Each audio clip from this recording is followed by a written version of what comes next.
So one of the biggest questions a lot of students will ask me is, how do I know what I'm supposed to do? And it really is a simple question, but it's a really hard question. So let me try to simplify it, and then let me make it really muddy for you.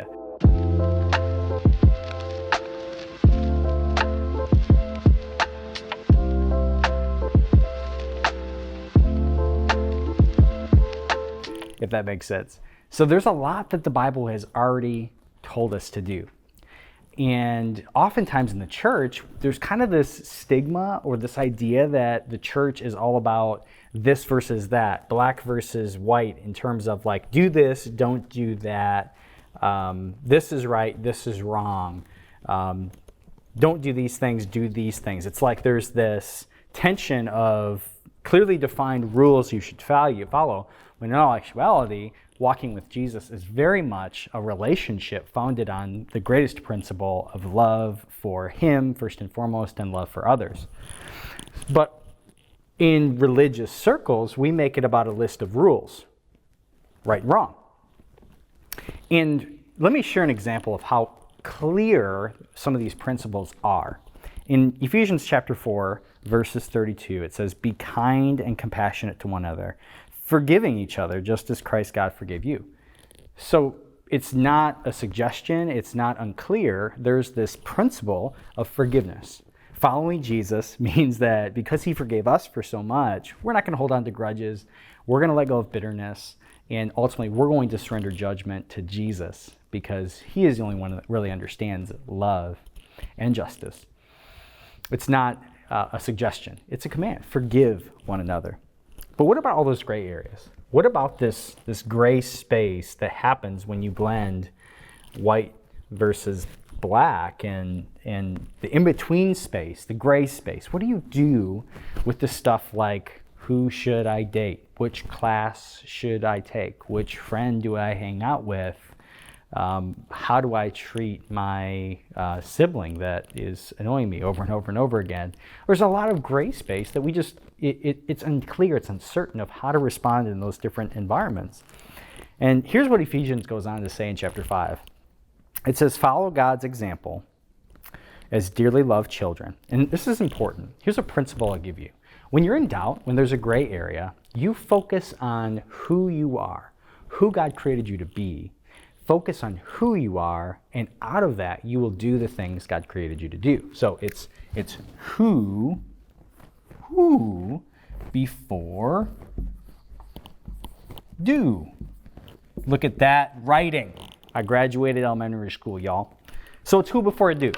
Follow God's example as dearly loved children. You are dearly loved by God. So, walk in the way of love, just as Christ loved us and gave Himself as a fragrant offering and sacrifice to God.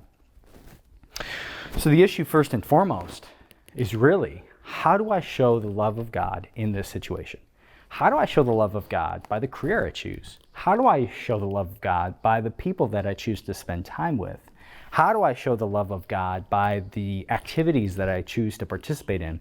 Let me give you an example about the activities that you're going to do. Walking in the way of love.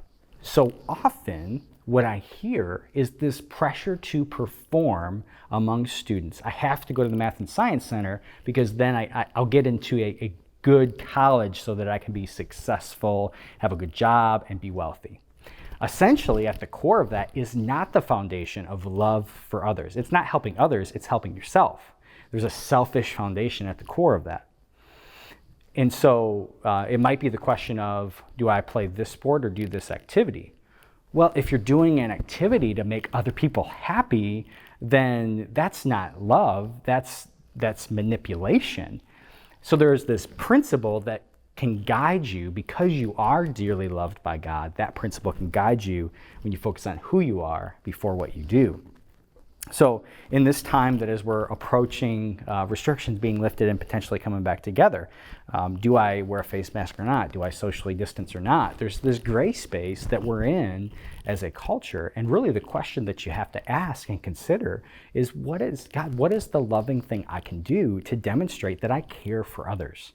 that I love others and I want to be respectful of the decisions that other people make. I don't want to be judgmental. I don't want to be critical. And ultimately, I want to represent your love to the world. And ultimately, if your authority tells you to do something, your parents, whoever's watching out for you, tell them or do what they're asking you to do.